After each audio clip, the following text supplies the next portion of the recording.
When I started Academy in 1998, I sort of shocked the business world, and I got a lot of people having a bit of fun out of me. And that was that I talked about achieving emotional wealth. And I said that it was important when you're in business to have emotional wealth in order to achieve financial wealth. What I was actually explaining was that if you don't have a feeling of self-worth, self-esteem, a self-belief, it's very difficult to build a brand around you that other people believe in.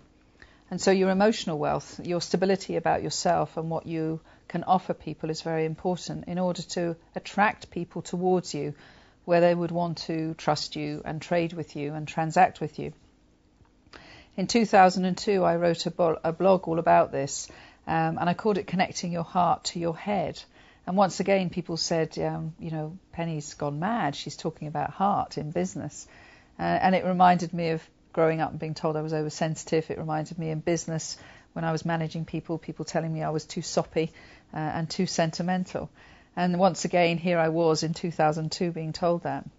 But here we are in 2010, and the world of social is really growing massively. And people are hitting adversity through recession, and people are starting to realize that actually their personal brand is so critical to their business, because unless they're liked, people don't want to do business with them.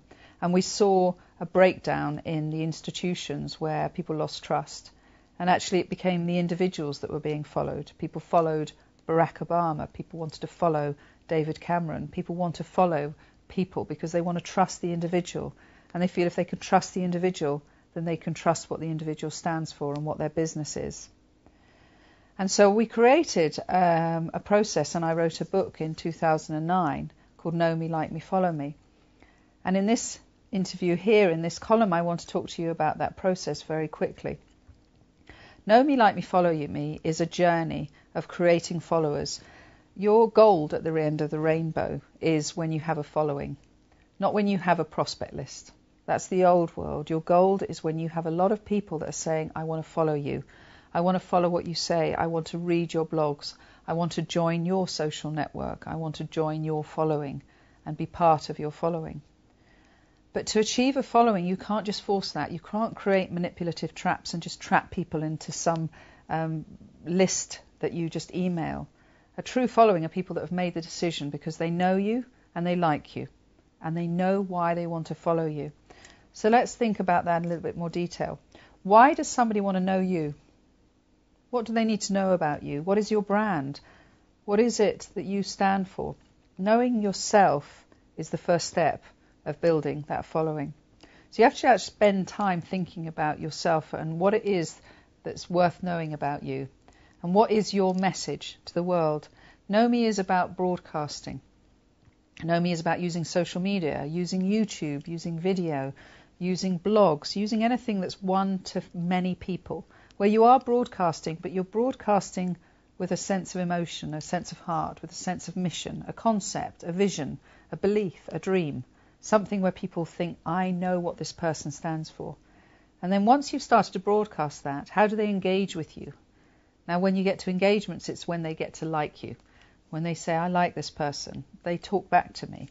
They reply to my messages. They give me a way of being able to talk to them. They're not just interested in broadcasting to me for the sake of what they get from it.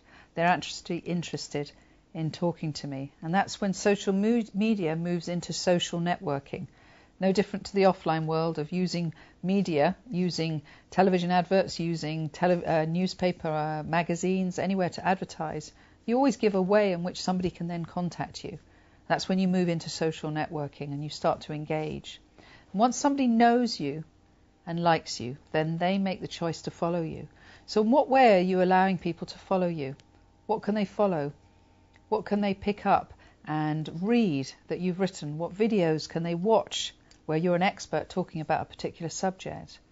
And later on I'm going to talk about the ultimate is once you achieve a following, you've achieved connectedness.